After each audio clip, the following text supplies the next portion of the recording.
Okay boys, here are the top 10 tips for how to do well in your RE assessments. Tip number 10, read the question. This applies to any subject, any exam, any test you will do in this school. Always read the question, because the question will tell you what the examiner wants you to do. So if, for example, the question says compare these two ideas or compare these two things, you need to talk about both those things and compare them. What are the similarities, what are the differences, why are they similar, why are they different? If the question says explain with examples, then that's what you need to do. So you need to explain, and you need to give more than one example, because it says examples plural. Make sure you read the question and all the instructions. Tip number 9, make sure you use the planning sheet and any other support sheets that are given to you. So Mr. Jeeps has done a really good job of making these extended writing sheets, extended planning sheets, and they have really helpful sections on success criteria, on things to look out for spelling and punctuation, for key words that you will need to use in that piece of writing.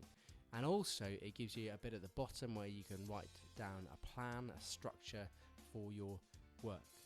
Make sure you use that, make sure you fill that out, and make sure you have it on you when you're writing your assessment.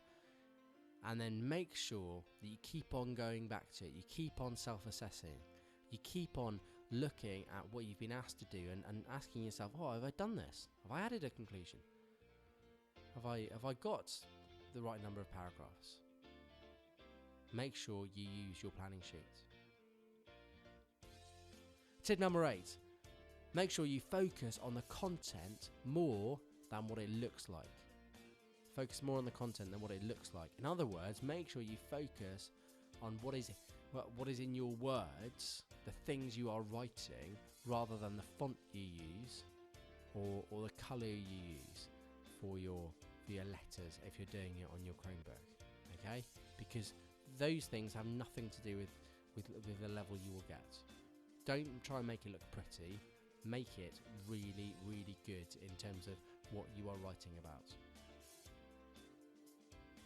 Number 7, make sure you talk about the meaning. This is really important in RE. You've got to keep on explaining the meaning. It's not good enough to just give lots of knowledge, to just say, oh, Hindus do this at Diwali and Christians do this when they go to church. Why do they do those things? Why are those things so important?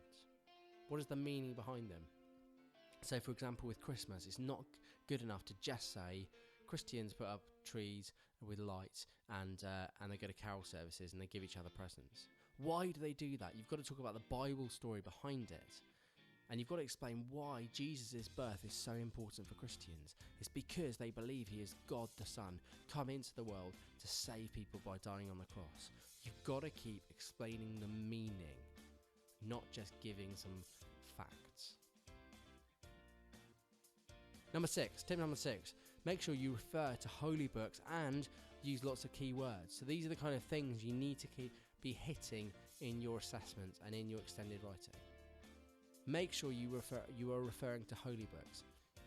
So that could be the Quran in Islam, it could be the Bible in Christianity, it could be the Torah in Judaism, it could be the Bhagavad Gita in Hinduism. There's lots of other holy books as well with some of those religions. But make sure you are referring to those holy books, because religious people base a lot of what they believe and a lot of what they do on their holy books. So make sure you're doing that. If you can quote them, brilliant. If you can refer to the chapter and the verse that they come from, if it's something like the Bible, then that's brilliant. If you can explain them, not just quote them, but explain them, then that's great as well. And make sure that you are not just quoting any old verse. It has to be appropriate. So if, for example, it is about Jesus dying on the cross, then the verse has to be about that. The verse can't just be any verse from the Bible. And then you need to use keywords as well. Keywords with definitions. There's loads of keywords you have access to through things like Cram, through the glossaries that are in the back of your books, the glossaries that are on Google Classroom. You have lots and lots of keywords you can include in your pieces of writing, along with the definitions. Okay, into our top 5 now. Tip number 5, make sure you listen and respond to feedback. Listen and respond to feedback. So your teacher might give you feedback. They might come along and they might write some feedback on your work. They might type it up on your Google Doc as you are typing. They might come along and just give you some verbal feedback, just say some things to you. You need to listen to that. Your peers, the other boys in the class might do some peer assessment. They might say, oh, this is what I think you're doing really well, but this is the thing you need to improve, or this is the thing you now need to include that you haven't included. Make sure you listen to those things. Make sure you do what that boy says or what that teacher says, because they're telling you this is what you need to do to get to the next level.